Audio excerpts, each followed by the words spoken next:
Have you ever taken a photo that looks sharp on the back of your camera, only to get home and think, what happened there? The truth is, most blurry photos aren't bad luck, they're bad habits. And the good news, once you fix a few simple things, your hit rate goes through the roof.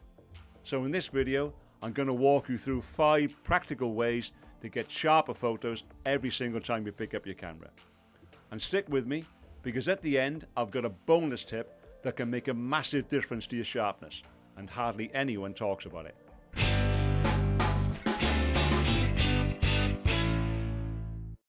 By the way, if you're new here, this channel is all about helping photographers like you build confidence, understand your camera, and take photos you're actually proud of.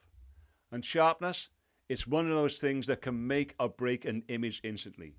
You can have great light, great composition, a great subject, but if it's soft, it just doesn't land as it should. If your shutter speed is too slow for your subject or for your hands, your photo will not be sharp, full stop. But we'll come back to that in a few seconds. Because if you are serious about improving your photography, this will be of interest. If you'd like a safe space to continue your photography journey with like-minded people, then why not come and join us in our Photography Foundations community over on School. It's a really safe and friendly place to be. No ads, no algorithms, and no traditional social media nonsense. Just photographers from all around the world who are learning, practicing, sharing, and supporting each other. We have an active forum where members post their images, ask questions, and share ideas. There's a classroom with structured learning and feedback sessions, a members map so you can see who's near you, and regular challenges and discussions to keep your photography moving forward. So if that sounds like your sort of thing, the link is in the description, or you can use the QR code on the screen, and we'd love to see you there. Okay, let's get into it. 5 ways to get sharper photos that actually work. So let's start with the main one, the most common problem. If your shutter speed is too slow, you will get blur. And there are 2 types of movement you need to think about. Your movement and your subject's movement. So even if you think you're holding the camera really steady, your hands are never actually perfectly still. And the longer the focal length of the lens, the harder it is to keep steady.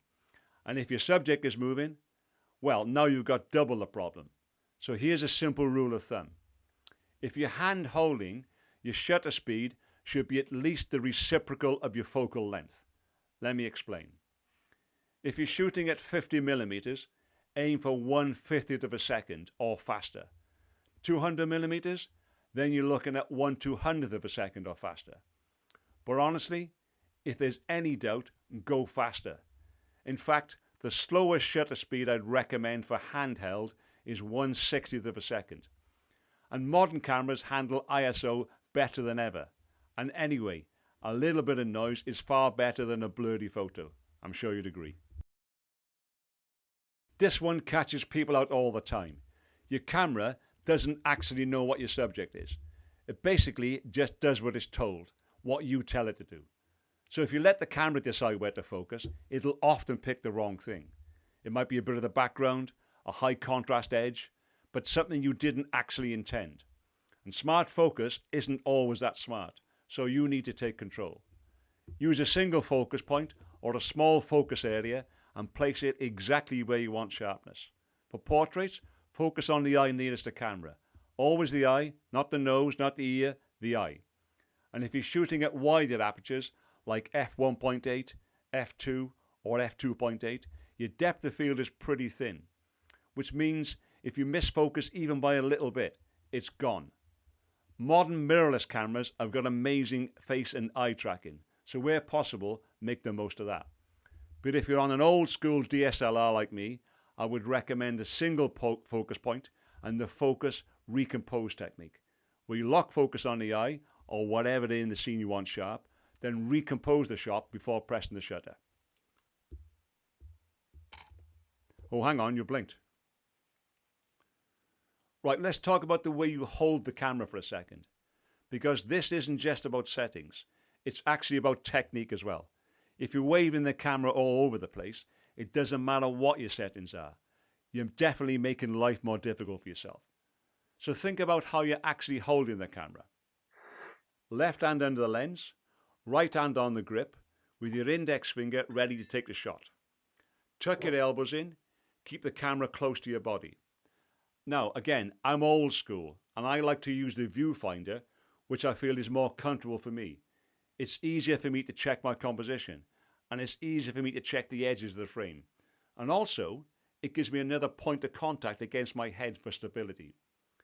But if you like using your LCD screen, what you could do is pull the camera strap tight against your neck for extra stability. Oh, and if you're shooting in portrait orientation, hold it this way with your hand over the top of the grip, not this way up, underneath. That feels really awkward. Now I hope that makes sense. So that way. Anyway, before you take the shot, control your breath. Gently exhale, or even hold your breath, then take the shot. And if you can, for extra stability, lean against a wall or rest on the surface, or even better, use a tripod. And good stability is especially important in low light, because that's when your shutter speed drops and camera shake becomes much more noticeable. Unless, of course, you're going for intentional camera movement, ICM, but that's for another video. Oh, and do you use the viewfinder or the LCD screen? Let me know. Sharpness isn't just about focus. It's also about how much of your scene is in focus, and that's controlled by your aperture. If you're shooting wide open, say f1.8 or f2 maybe, you've got a very shallow depth of field, which can of course look beautiful, but it also makes things much harder to get sharp. So sometimes stopping down just a little bit, say to f4 or f5.6, can give you a much better result. More of your subject is in focus and your margin for error increases, especially for group shots. So if you've ever taken a group shot where one person is sharp and everyone else is soft, this is why. And actually, I would probably go for f8 when taking a group shot anyway. This is the one most people skip.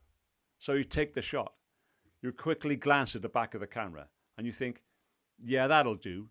But you're looking at a pretty small screen, in good light probably, with a quick glance.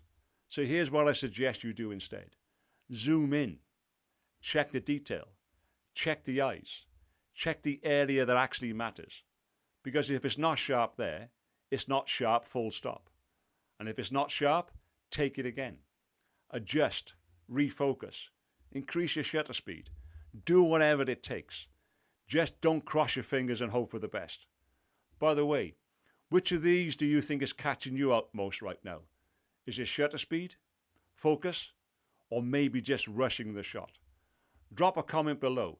I read and respond to every one, and it'll help me shape other videos for you as well going forward. So here's the thing.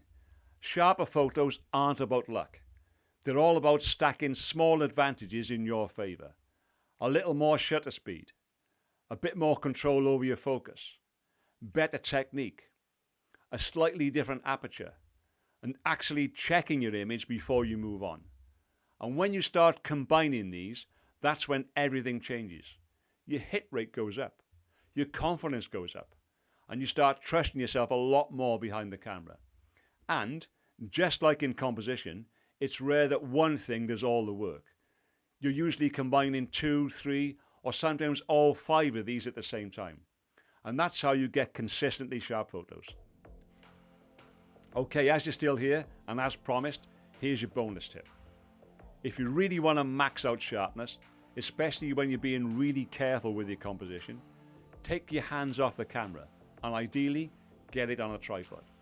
Use the camera's built-in 2-second timer, or better still, a remote shutter release. Because the act of pressing the shutter button, even gently, actually introduces a tiny bit of movement. And most of the time, you won't even notice it. But when you're shooting in low light, with longer lenses and your hand held, that tiny little movement can be the difference between sharp and just slightly soft. So get your camera locked off on the tripod, set the timer, compose your shot, and hands off. Let the camera do its thing. This is exactly what I do on portrait shoots when I want to guarantee tack sharp results. Camera on the tripod, take my time, no rush and no guesswork. It's simple, it's deliberate, and it fits in exactly with everything we've been talking about in this video. So just before you go, let me leave you with this. Sharpness isn't about doing one thing perfectly. It's about removing all the little problems that all add up. A bit of camera shake, a slight miss on focus, a shutter speed that's just a touch too slow. On their own, they don't seem like much, but when you stack them all together, that's when your photos start to fall apart. So slow it down. Be a bit more deliberate. Stack the odds in your favor.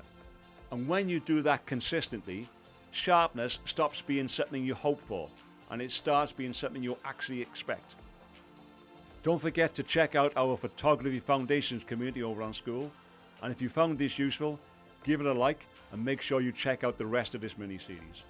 We've already covered aperture, shutter speed, ISO and composition, and together they all feed into what we talked about today. And if you haven't already, hit subscribe, it really is appreciated. And as always, thanks so much for watching, take care, and I'll see you in the next one.